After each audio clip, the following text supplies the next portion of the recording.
जय श्री कृष्ण। राधे राधे। आइए सुनते हैं आज अमावस्या पर पीपल देव की महिमा एवं कथा। भारत भूमि में वृक्षों का विशेष स्थान है। हर पेड़ पौधे में जीवन शक्ति और आध्यात्मिक ऊर्जा समाहित है। उनके बिना जीवन अधूरा है।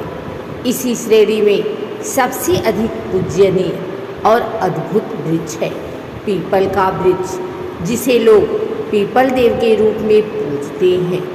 पुराणों में इसे अश्वत्थ कहा गया है। यह न केवल धार्मिक दृष्टि से महत्वपूर्ण है, बल्कि वैज्ञानिक दृष्टि से भी जीवनदायिनी ऊर्जा देने वाला वृक्ष है। कैसे हुई थी पीपल देव की उत्पत्ति? त्रेता युग की बात है। देवता और असुरों के बीच धर्म अधर्म का संघर्ष बहुत बढ़ गया था। असुरों ने तपस्या करके अमृत पाने की इच्छा की। देवताओं ने ब्रह्मा जी से सहायता मांगी। ब्रह्मा जी ने कहा, धरा पर एक ऐसा दिव्य वृक्ष उत्पन्न होगा जिसमें सृष्टि के तीनों गुण सृजन, पालन और संहार का संगम होगा। वही वृक्ष धर्म की रक्षा करेगा। तभी विष्णु जी ने अपने कर कमलों से पीपल के बीज धरती पर डाले।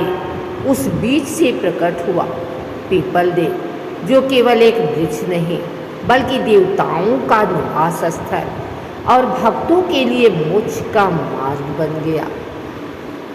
आइए सुनते हैं पीपल देव का महात्म्य। पीपल देव का फल, पत्ता और जड़ सभी दिव्य शक्ति से युक्त हैं। यह वृक्ष 24 घंटे ऑक्सीजन छोड़ता है।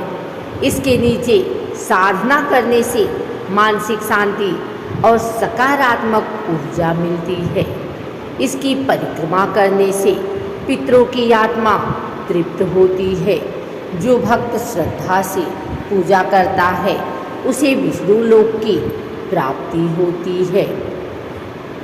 आइए सुनते हैं एक राजा की कथा। बहुत समय पहले मगध राज्य में एक धर्मप्रिय राजा सुदर्शन राज्य करते थे। उनके राज्य में सुख शांति थी, लेकिन राजा की चिंता उनके पितरों के कल्याण को लेकर थी। उन्होंने कई यज्ञ और दान किए, परंतु वे संतुष्ट नहीं हुए। एक दिन उन्होंने अपने ब्राह्मण से पूछा, मैं अपने पूर्वजों को कैसे तृप्त करूं? कौन सा उपाय सबसे श्रेष्ठ है?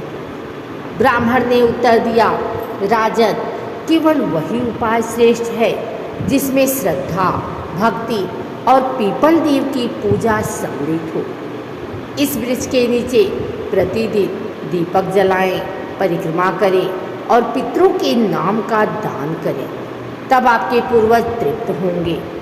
राजा ने आदेश दिया कि महल के निकट एक दिव्य पीपल वृक्ष के पास प्रतिदिन पूजा और दान हो। उन्होंने स्वयं भी वृक्ष के नीचे ध्यान किया। राजा की रानी सुलोचना भी अत्यंत धर्मपरायण थी। उन्होंने प्रतिदिन पीपल देव के पास बैठकर पितरों के कल्याण की प्रार्थना की। रानी ने अपने हाथों से दीपक जलाए, फल चढ़ाए और गरीबों में दान दिया। उनके भक्ति भाव से वृक्ष में दिव्य प्रकाश फैल गया और ऋषियों मुनियों ने कहा, हे महाराज, आपके राज्य और आपके परिवार के पितरों की आत्मा को पूर्ण तृप्ति प्राप्त हुई है। यह सब केवल आपकी और रानी की भक्ति से संभव हुआ है। एक दिन राज्य में भारी अकाल पड़ा। सभी लोग परेशान थे। राजा और रानी ने पीपल देव के नीचे जाकर प्रार्थना की। उसी समय वृक्ष से हल्की मंद रोशनी निकली और आकाश में बादल छा गए। वर्षा होने लगी और अकाल समाप्त हो गया। लोग चमत्कार देखकर अचंभित रह गए।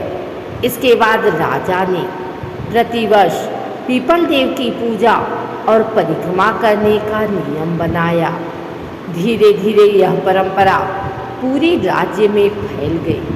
लोग पीपल देव के नीचे दान और दीपक जलाकर पितरों को तृप्त करने लगे।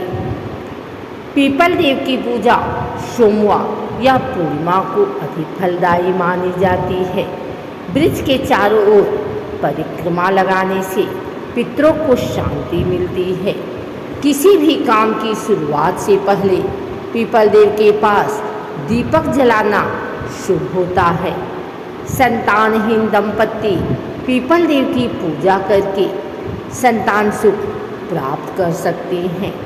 पीपल का वृक्ष केवल धार्मिक दृष्टि से नहीं बल्कि वैज्ञानिक दृष्टि से भी अद्भुत है। इसकी जड़ें मिट्टी को बांधती हैं, इसकी पत्तियां हवा को शुद्ध करती हैं और यह रात में भी ऑक्सीजन छोड़ता है। यही कारण है कि ऋषि मुनि ध्यान और साधना के लिए इसका चयन करते थे। बोधि वृक्ष के रूप में गौतम बुद्ध ने भी इसी पीपल वृक्ष के नीचे ध्यान लगाया और ज्ञान प्राप्त किया। यह दर्शाता है कि पीपल देव केवल पूजा का विषय नहीं बल्कि ज्ञान और स्वास्थ्य का प्रतीक भी है। पीपल वृक्ष के नीचे साफ स्थान पर बैठें, मिट्टी से थोड़ी गंध मिट्टी भी मिलाएं और दीपक जलाएं। फल, जल, फूल और धूप अर्पित करें। अपनी मनोकामना या पितरों की तृप्ति के लिए मंत्र का जाप करें। वृक्ष की परिक्रमा करें और अंत में गरीबों को दान दें। यह है पीपल देव की पूजन विधि। पीपल देव की महिमा इतनी अद्भुत है कि उनकी पूजा से व्यक्ति को न केवल आध्यात्मिक लाभ मिलता है बल्कि समाज में भी सुख शांति बनी रहती है। राजा सुदर्शन और रानी सुलोचना की भक्ति ने यह सिद्ध किया कि श्रद्धा, भक्ति और सेवा से असंभव को भी संभव बनाया जा सकता है। आज भी भारत के हर गांव और हर शहर में लोग पीपल देव की पूजा करते हैं। पूर्णिमा और अमावस्या को विशेष रूप से इनकी आराधना होती है। यह कथा हमें सिखाती है कि प्रकृति और देवी देवताओं का सम्मान जीवन में खुशहाली और संतुलन लाता है। यह थी पीपल देव की महिमा और कथा। अगर हम श्रद्धा और भक्ति से उनका सम्मान करेंगे तो हमारे पितृ तृप्त होंगे और जीवन में सुख शांति आएगी। इसलिए अगली बार जब आप पीपल देव के पास जाएं तो दीपक जलाएं, परिक्रमा करें और उन्हें प्रणाम करें। जय हो पीपल देव।